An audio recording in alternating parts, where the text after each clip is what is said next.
my angels. I apologize. We're on to the final part of the video, and I noticed when I was taping that my battery was running low, and sure enough, it cut off on me.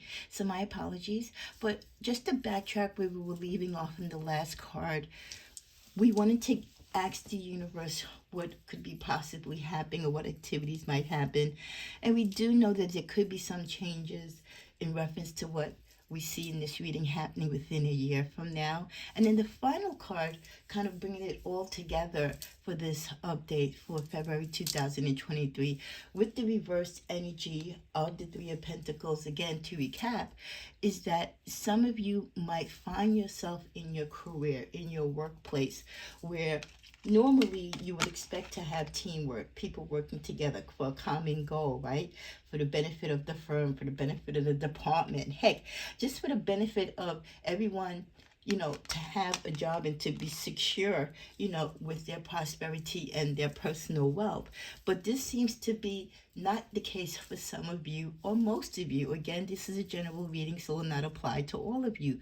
But for those that it does pertain to, even if you're not in this particular cycle or energy now, you could have been just coming out of this, or this could be something potentially that the universe sees you might be experiencing as you go into March. Whichever part of this particular phase that you're in, it is concerned that things could be going to the wayside at your particular job, career, or office. People are not holding up to their part of the bargain. They're not being the good or reliable co-worker or teammate that they should, be.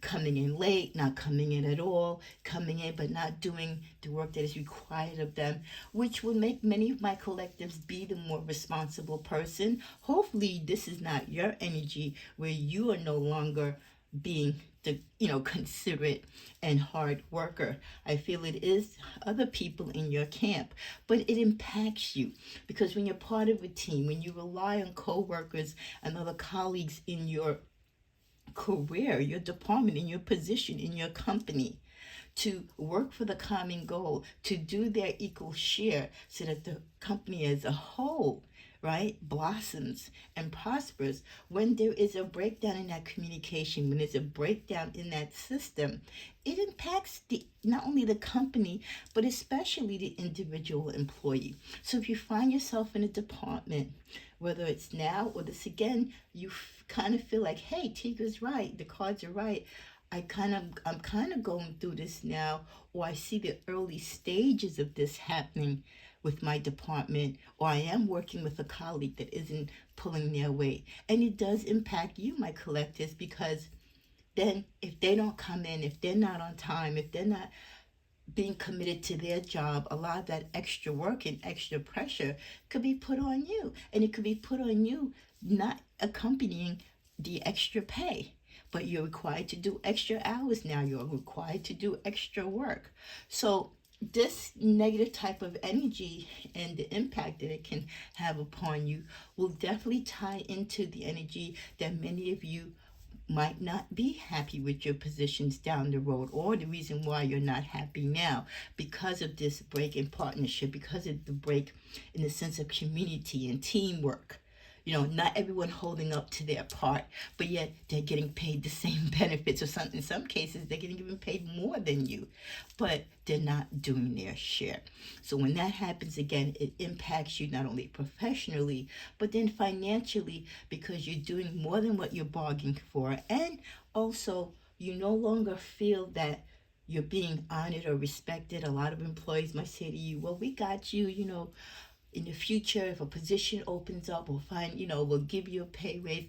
They'll make promises, but unless they're doing actual things, you have to be one step ahead, my collectives, and start putting your resumes out there. Start looking for opportunities. Don't necessarily take the unwritten word of a company as gospel unless they're writing it down in a contract with you or on paper, so you can come back and say, hey, you promised me this and it's in writing. What they say to you verbally means nothing, okay? So just be careful of that energy. Remember, luck can be on your side, but you also got to be proactive, and you've also got to go with your gut feeling and be aboard and kind of be aware of your surroundings when you are in these type of situations, when you work with other people and they're slacking. No one wants to be, a rat and complain about their coworkers. But if it is a continuous type of behavior, if it is impacting you by putting more stress on you, more work on you, more work hours, tapping into your quality of life, your personal connection with your family, the time with your family, then you need to go to HR. You need to do the things that you need to do to protect your sanity. And, this person is getting, a salary. They have a commitment to earn that salary, and it's not your responsibility to do their work and your work. So just be careful if you're in that particular arena. Like I said, this energy might not be something that you're in, but you might see the signs of it brewing, and I believe that's why this message is here. And for many of you, this on top of everything else just kind of compiles the reason why you're looking to go elsewhere, or why you want to start your own thing and just work for yourself. Because after a while, reporting to people and dealing with other people and companies and departments and teams, it gets old.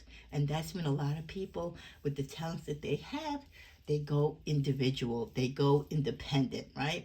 They become a contractor, they become their own boss, because they want to be able at the end of the day to say, if something goes left, I can take the blame because I did it. It was my responsibility. But when you work for a company and you work for a team, or you have colleagues that you also have to rely on, everyone kind of takes the fall when one person doesn't do their responsibility. So it's just a little warning, I think, to wraps up this energy. But otherwise than that, many of you, if you have the gifts and talents, start tapping into those energies, so that even if things aren't going left yet on your job or within your department or team, listen, use your talents for a second gig. Because you never know when that second gig with your personal talent can turn into something major, where it might not be a second gig anymore. You might be able to quit the 9 to 5, which many of you want to do down the road anyway, because you are very creative. You have a lot of things that you want to do for yourself. You're tired of the 9 to 5 grind. So start slowly. If you can build it in with what you're doing from 9 to 5, and it can carry you past that, and you don't need the 9 to 5, then you're Gucci. But until then, try to let the two work together if and when the time and everything aligns for you. I pray that this reading, this update for February blesses you. Thank you for watching. Bye bye.